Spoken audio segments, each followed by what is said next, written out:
All right. Well, if you've been with us on Wednesday night, we have been studying the parables of Jesus as found in the Gospel of Luke. We find ourselves tonight in Luke chapter 16, the parable of the unjust steward. So that's what we're going to get to talk about tonight. This is very similar. Hopefully it will sound familiar to you because I actually preached on this very passage that we're going to look at tonight in May. So if you're reading along or in the lesson or whatever and you go, and this seems really familiar, well, it's probably because you heard my sermon from it in May. I preached on that in May, and then it's also very similar to another parable that we did earlier in the study on the rich fool. So if it sounds familiar, it sounds redundant perhaps, it's because it hasn't been that long since we've covered this particular parable and also one very much like it. So let's begin by just reading the passage, and then we'll back up and talk about it. I'm in verse 1 of Luke chapter 16. He also said to his disciples, that is Jesus, there was a certain rich man who had a steward, and an accusation was brought to him that this man was wasting his goods. So he called him and said to him, "What is this I hear about you? Give an account of your stewardship, for you can no longer be steward." Then the steward said within himself, "What shall I do? For my master is taking the stewardship away from me. I cannot dig, and I'm ashamed to beg.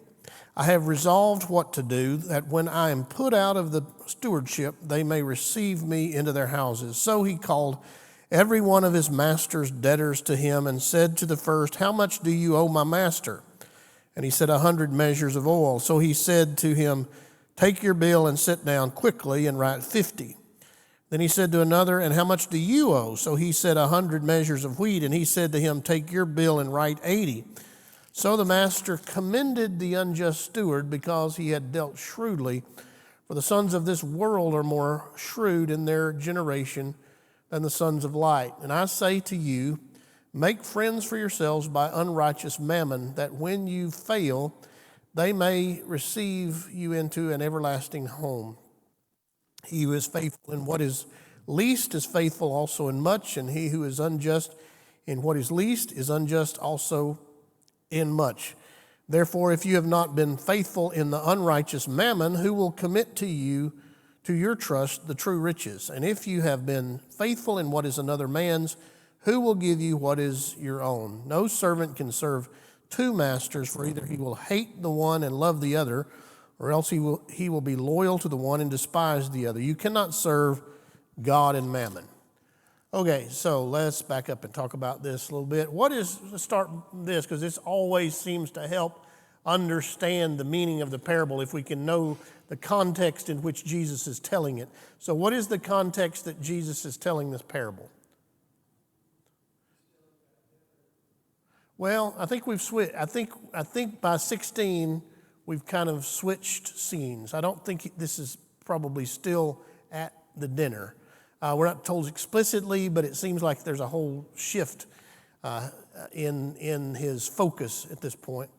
Who's he telling it to? Let's start with that. He's telling it to his disciples. So this is something that he's expecting followers of Christ to be able to get. In other words, this is not a warning to the unbeliever. This is an admonition to the believer, it would seem. So that would seemingly relate directly to us. Jesus tells two parables in chapter 16 that deal with money, but he tells the first one, this one, to his disciples, and he tells the second one to the Pharisees. So we'll get to look at two parables in chapter 16, one dealing with his disciples, those that have accepted and those that have rejected him. Now this parable, this is an interesting, maybe we might even say odd, parable in that Jesus tells, in that it's when we first read it, when we first look at it, it seems a little bit concerning to us. It's one of those parables that you read at, and you go, that's not what I would have expected Jesus to say there. What's concerning about it? Yes.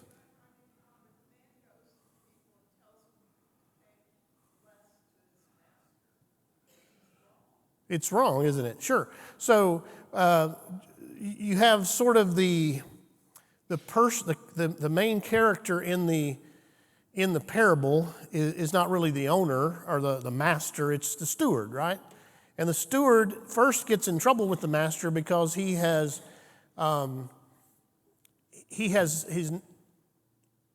mismanaged the master's account, his money, his estate, whatever it is he's managing.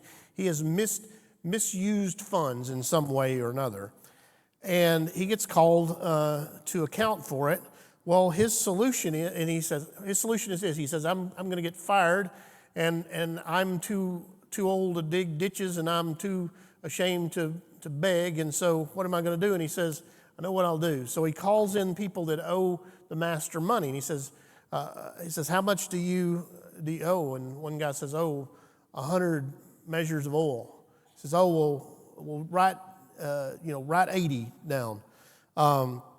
Or write 50, and then he says, how much do you, calls in another, how much do you owe? I owe 100 measures of wheat. We'll write 80. And so basically discounts the bills, the accounts payable that the master would be receiving, so that whenever he is fired, he can go to these people, presumably, and say, hey, I did a good turn for you. Now you help me out in my time of need. Now, what would you expect Jesus to say? When he got to the punchline of the parable, what would you expect him to say about this steward here? Yeah, woe unto you, you crooked steward. But what does he say instead? He says that the master commends the steward for being shrewd. Now, how do we? I could give you the answer, and I will if I need to. But I want to see how you would reconcile it. How do you reconcile it? What are we to make of it?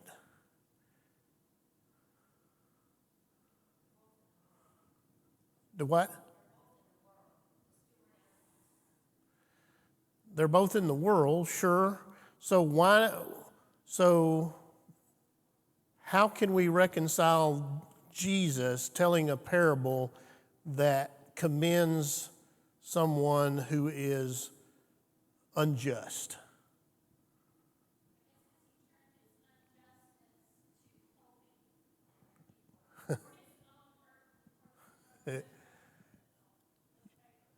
Yeah, I think we're stretching a little bit. So it gets back, how you resolve it gets back to one of the first things I taught you about parables. And one of the first things I taught you about a parable was what? It has one main point. So Jesus is using this parable to teach one main point. So you can't apply the whole story and say, Jesus commends this unjust steward, so we should go out and cheat our neighbors and friends and our bosses, and then we'll be just what Jesus wants us to be, because that's not the point being made. What's the point that Jesus is making with the parable?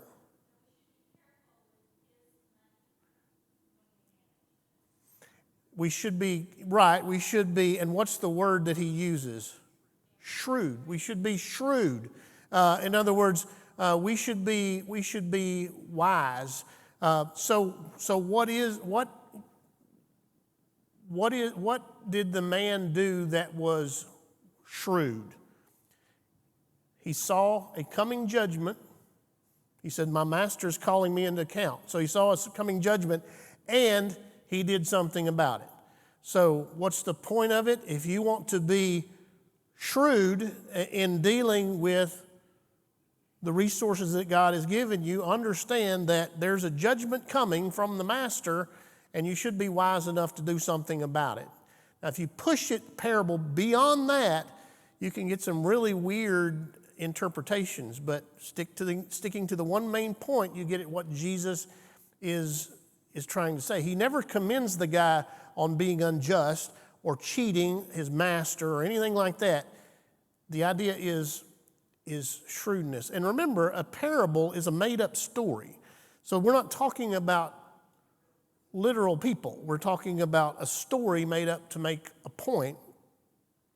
And he goes on to say that, that the people of the world, they know how to be shrewd with their money, but God's people don't always. That seems to be the point there.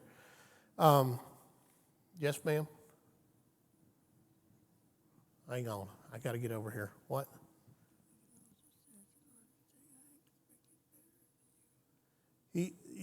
So the Lord would say, I expected better of you.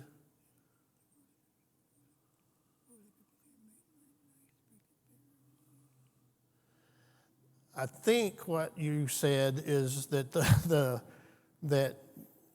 that the master would say, I expected better of you, or the Lord would say, I expected better of you. Is that close enough? Yeah, I mean, we're all going to stand before the judgment seat of Christ. That's what Scripture says, and we're going to give an account, and we're going to give an account of all of it. Not just how I live my life, but what I've done with what I've been given. Time, money, talents, whatever. Whatever God has given me, then I've got to stand and give an account of what I did with that. So I think that's the idea there. I think we have kind of summed up the parable that Jesus paints here. Now, Jesus goes on to make this statement in. He says in verse 9, "Make friends for yourselves by unrighteous mammon, that when you fail, or when it fails, they may receive you into an everlasting home." Okay, so what in the world does this mean? First of all, what is mammon? Yeah, money, wealth, something like that. Unrighteous mammon doesn't necessarily, in the context in which Jesus is using this, he's not really talking about money that you cheated to get, I made this money shooting dice on Saturday night. That's not the kind of unrighteousness he's talking about. He's talking about worldly wealth. In other words, the money that worldly wealth that we all have, that we have to live on. You have a job, you make money. That's what he's talking about. And what does it mean now when he says to take this money that you've made that in the world and use it to make friends, so that when it fails, as all worldly wealth at some point does, then they will welcome you into an everlasting home.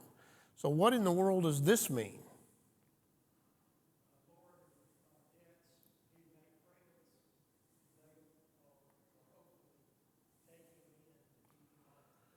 Right, in the parable, that's kind of what it's talking about. So if I'm supposed to take my worldly money and use it to make friends that will welcome me into an eternal home, what does that look like? What do I do?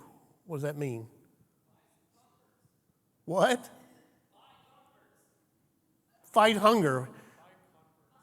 Oh, buy converts. I thought you said fight hunger. Like, I could give it to world hunger? That's not a terrible thing to do with it, for sure. Buy converts, yeah. Yeah, so it seems like the idea is to invest that money in things that have eternal significance, eternal value. Whether that's giving to missions so people can go tell the world about Jesus, whether that's, like you said, helping people that, my brothers and sisters that need help, whatever, things that last. Because most of the things that we spend our money on they're not going to last forever. But if you give money to, Lottie Moon and a missionary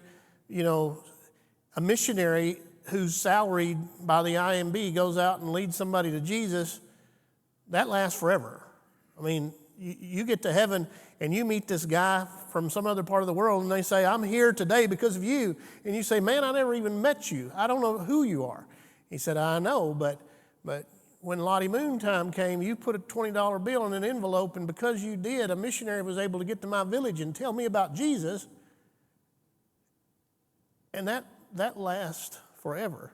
You could take that $20 bill and go buy a case of Cokes, and you could have them drank up, before Christmas ever got here. But now, I think it's important to say that, God gives us money to live on. I mean, I don't think it's being wise and prudent to take your whole paycheck and, just endorse it and hand it to, the cooperative program or whatever. But I think it does call into question everything that we do, and not just money, time too. Time sometimes is a more valuable resource than money, and so how are we spending our time? What are we spending our time on? That seems to be the idea there. Yes.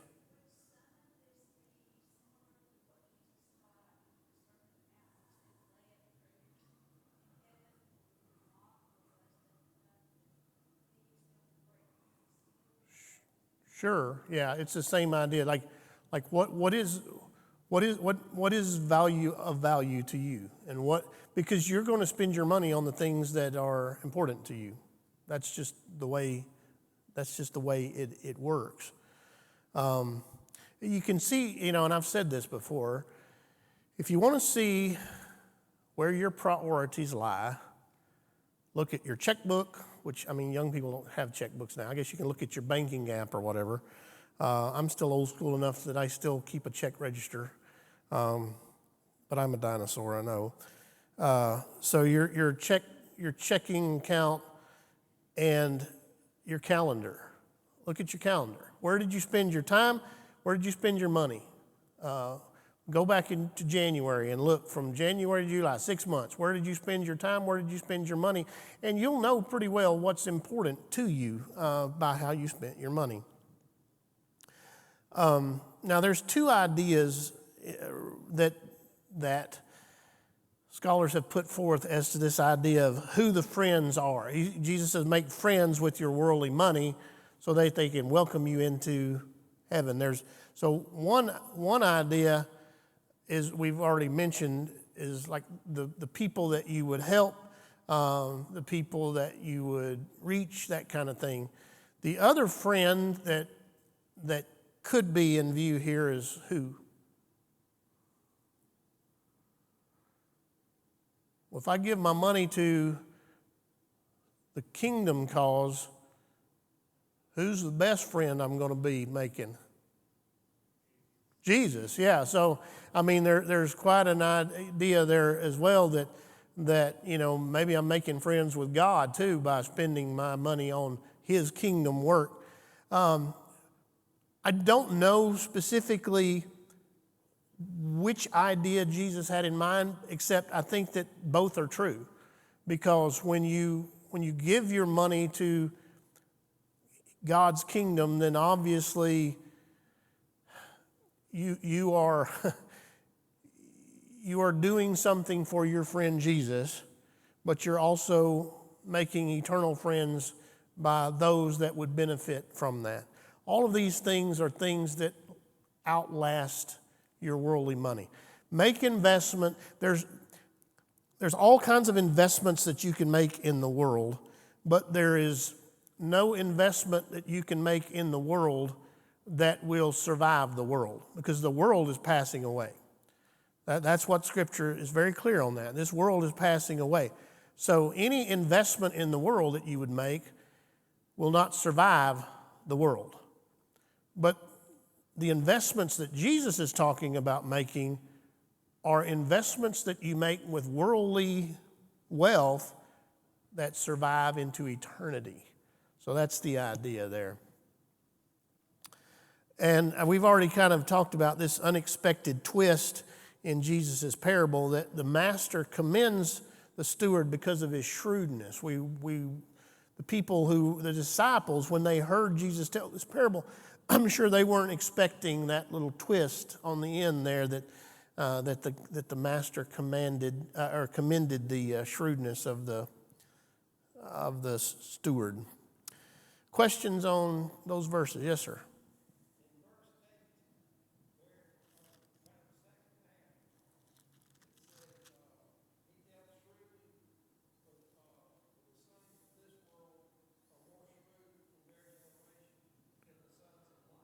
Right. So what he's basically saying is that the lost people in the world, they know how to make good use of their money, but God's people don't always have the wisdom and shrewdness to make good use of their money. So he's kind of shaming all of us as a little bit to say that, the world, shame on us when the world shows up the Christians, and because the world knows how to make the most of their money, but Christians don't always make the most of their money. That's kind of the idea there.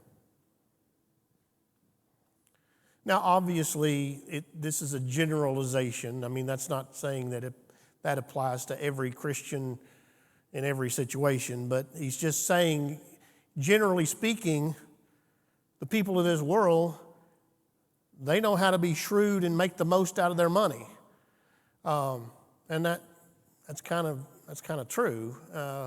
And Christians, we don't always make the most of what we're given. Not that we have bad business practices. That's not what he's saying. He's not saying now you all need to go take a business and management class so that you can learn how to make good investment. Figure out which mutual funds and 401ks to invest in. He's not talking about that. He's saying, why are you so focused on using your money for things that don't last? They don't survive the grave, because there will come a time when earthly money, worldly money will fail. It always does. You have an opportunity to use your money to invest in things that will survive the grave. That's the idea there. All right, let's look on into the next little set of verses where Jesus himself kind of gives us the application, which that's good because a lot of times he will give us the parable and then we're kind of left to solve the riddle ourselves to figure out the application. But Jesus really kind of gives us the application in the telling of the parable. So what's the main point that Jesus is making in this parable? I think we kind of touched on it earlier.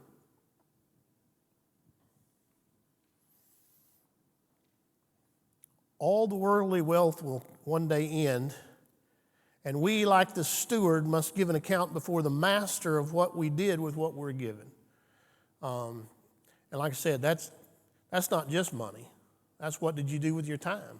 What did you do with your talents? What did you do with the neighbor who God moved next door to you who was lost and needed to hear the gospel, and you lived beside him for 20 years and you never took the time to go tell him about Jesus? Those are all things. What did you do with the opportunity you were given? So we were, Lisa and I and Landon we've been watching the Lord of the Rings. Landon got it for Christmas on 4K a couple of years ago, or 3 or 4 years ago, or whatever. So we've been watching through that, and there's a scene in that where Frodo, the Hobbit. Now, if you're not familiar with the books or the movies, none of this is going to make any sense. But there's a scene where Frodo says, "I wish the ring would have never come to me." And Gandalf says, "So do all who live to see such times, but that's not yours to decide. All you can decide is what to do with the chance that you've been given. And I mean, really, that's kind of what Jesus is saying here. You know, a lot of times, for whatever reason, God may have given you something that you wished that He would have given it to somebody else. When God called me to preach, I tried to tell Him. I said, God, you got the wrong man. But that's not for us to decide. That's what God gives you, whether it be money, whether it be time, whether it be talents, a calling, whatever. That's not for you to decide. But we all have to decide what we're going to do with what we have been given. And that's kind of the idea there. So in what way was the steward shrewd?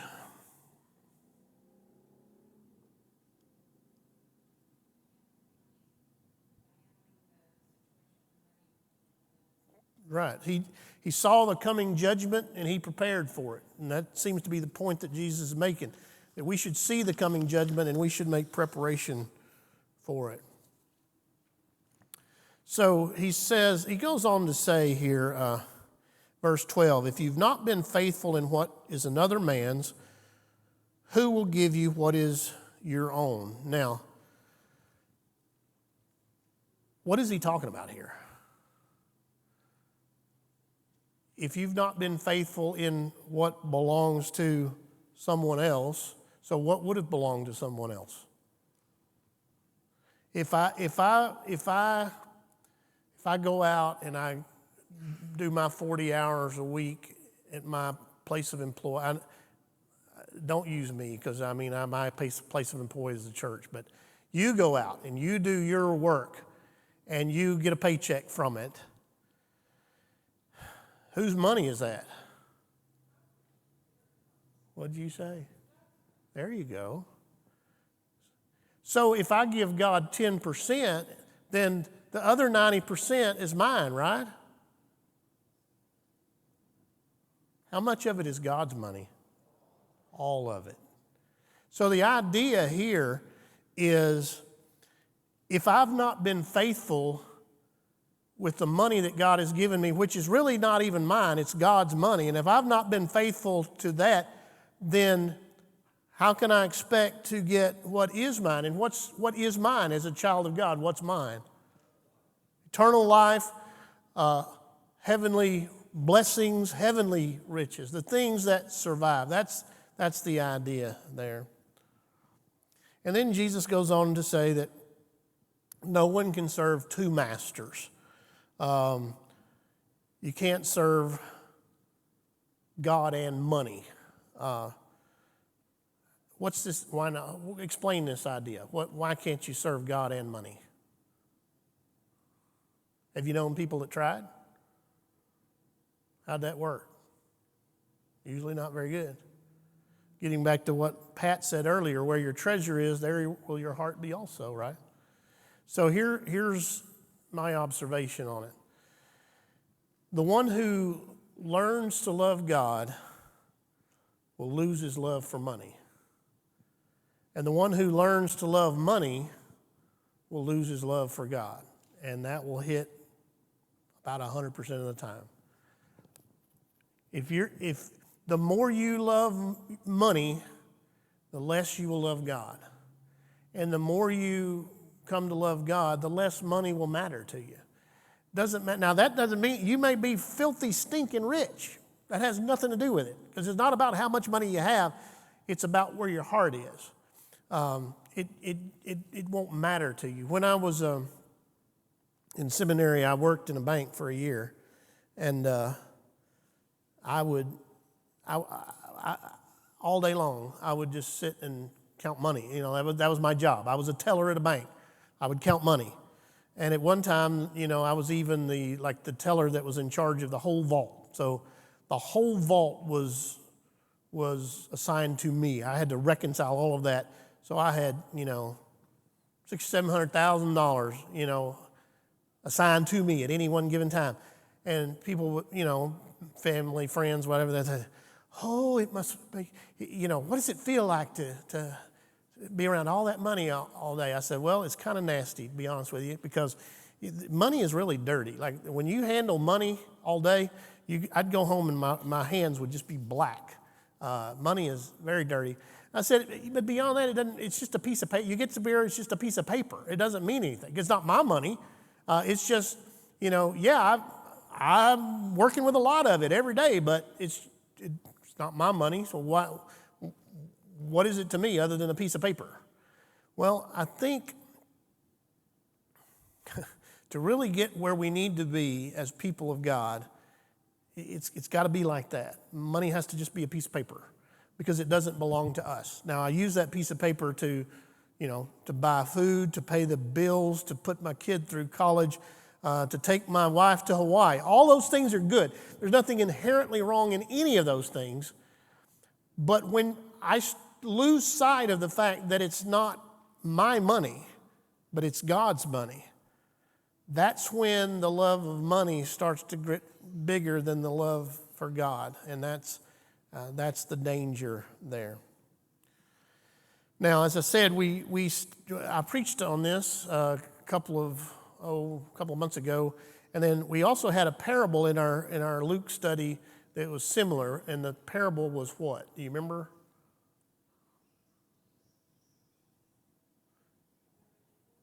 The rich fool. Yeah, the rich fool. I remember he says, what am I going to do? My barns, are full. What am I going to do? I'll just tear down my barns and build bigger barns. And very much the same idea. Jesus has very little good to say about money. In fact, most of what Jesus says about money in the Bible is negative. You want to know one of the most positive things that Jesus says about money? It's right here in Luke 16. Use your money to buy friends. Be shrewd, like the people of the world. And use your money to buy eternal things, eternal friends that will outlast this worldly money. Because the worldly money, A, it doesn't belong to you, and B, it won't be around very much longer.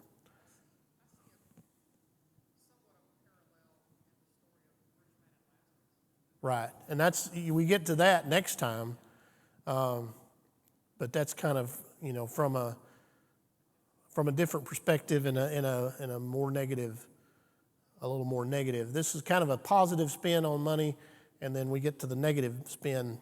But again, context: this was to the disciples, and the rich man and Lazarus was about to the Pharisees. So.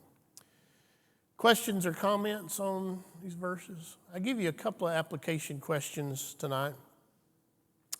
And I'll probably end up sounding like a preacher as we go through this, but that's all right. I can't help it. It's kind of born in me, I guess. Your friend has just inherited a large sum of money, and he asks your advice as to what he could invest in that would provide the greatest return on investment. How would you answer from a theological perspective?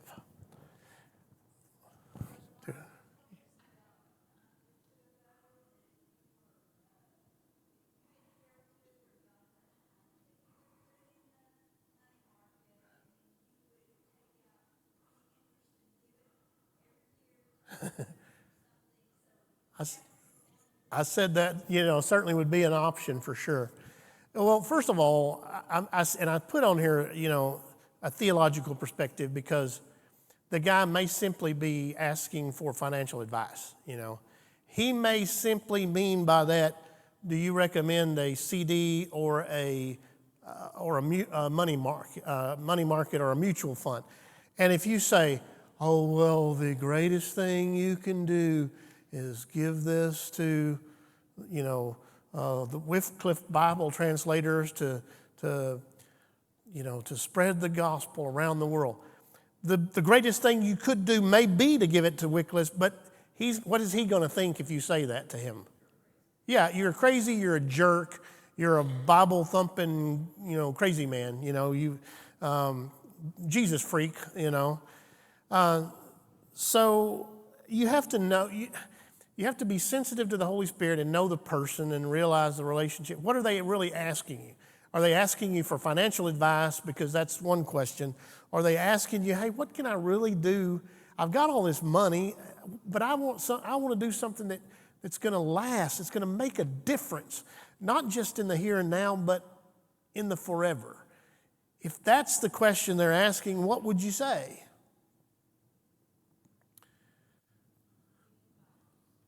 Getting Bibles is not a bad thing. Do you remember when I did the rich man and the fool, I did this little deal with you guys. I said, what would you do if I give you a $5 bill?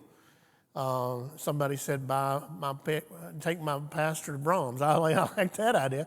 But, I mean, there's a lot of things you can do. There's 3 things you can do with money. They are what? I can spend it, I can save it, or I can give it away. That's the only 3 things you can do with money. You can spend it, you can save it, you can give it away. There's nothing inherently wrong in any of those 3, and I don't want to imply that there are. And you're going to probably, you're going to spend money in this life. You can't live if you don't spend money. Hopefully you will be able to save some as well, and hopefully you are able to give some away. So you could take that $5 bill, you could do a great many things with it. You could go buy a cup of coffee, not at Starbucks, but you could go buy a cup of coffee. You could go buy about 1.5 gallons of gas. There's nothing wrong with any of those things. Or you could take that $5 bill, like we said, and give it to the Gideons.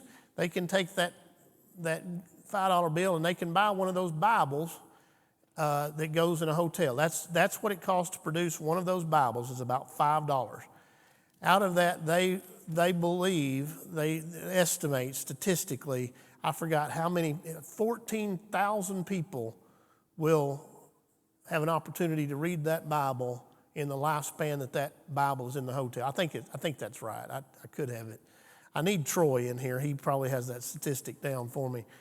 And out of those 14,000, somebody might get saved. Now, if I buy my gallon of gas, I've got it burned up before I get to Tulsa. If I buy a cup of coffee, I've got that finished off before I leave the cafe. But if I buy a Bible and through that Bible, somebody comes to the Lord, how long does that blessing last? Forever. There's nothing wrong with a cup of coffee. There's nothing wrong with a gallon of gas. But I think the point of Jesus' parable and the point we're trying to make tonight is, like, think in terms of what can I do that will last? What can I do that will do the most good with the money that I have available? All right, here's the last one. You've been asked to give the baccalaureate sermon at a prestigious university. That's what you've always wanted to do, wasn't it? The Lord has led you to Luke 16, 1 through 13 for your text. Perhaps not a conventional text that you might hear at a baccalaureate sermon, but that's where you feel led. As you stand to address our nation's best and brightest graduates, what will you say?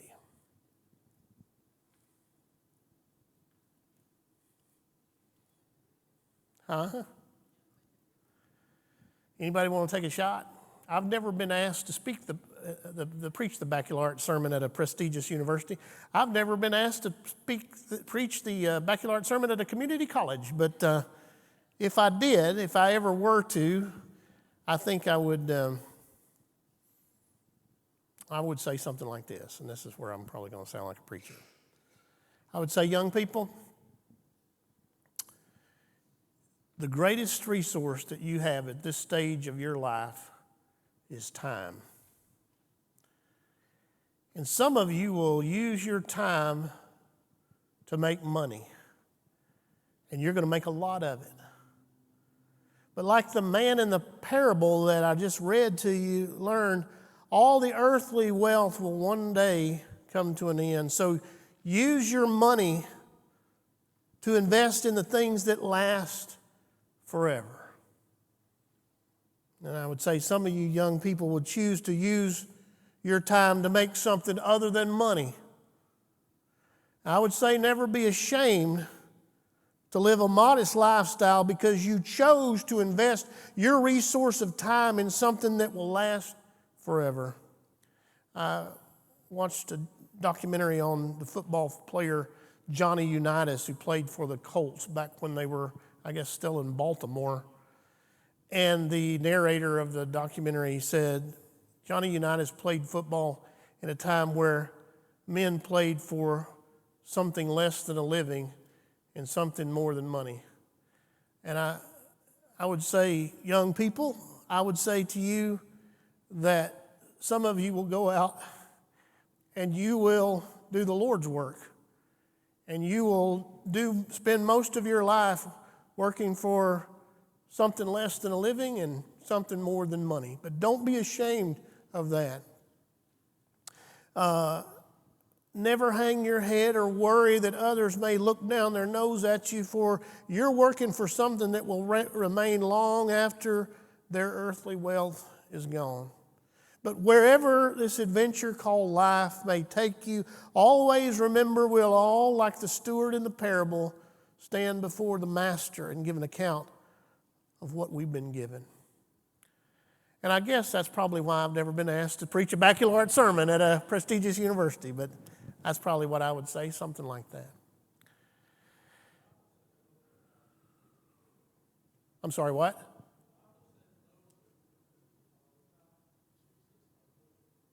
True. That's true. Yeah. Right. All right. Well, I appreciate you being here tonight. I hope the Lord has blessed you. Do not get overheated. And we will see you Sunday. Let's close in a word of prayer, and then we'll see you Sunday. What? Okay. Elizabeth, here, take the microphone. Well, yell. You say that, but they won't be able to hear you otherwise. Elizabeth asked me to ask anyone who would please to sign up for snacks for our family night, the last night of Vacation Bible School. We only have 4 people on here so far, and we probably feed